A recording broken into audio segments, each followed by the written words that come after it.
Assalamu alaikum. Here is the construction update for this week. The carpenters are continuing to work on metal framing in various areas. About 95% of the metal framing is complete. They are also working on wood blocking for all the accessories that go through the building. The EFIS contractors were back on the warmer days to continue base coating the exterior walls. The concrete contractor was back and he poured the missing piece in front of the existing mosque sprinkler. Contractors are back on site working at the lower level. The plumber completed most of the piping in the basement and is working on the vent lines on the second floor. Most of the water lines are rough inside the walls, along with the faucets on the upper floor.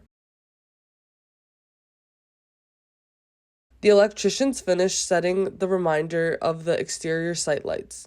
They will possibly be lit up by the end of this week. They are also continuing with in-wall wiring so we can get our electrical inspection sometime next week. Please continue donating as much as you can and support the project. Jazakallah khair for your support.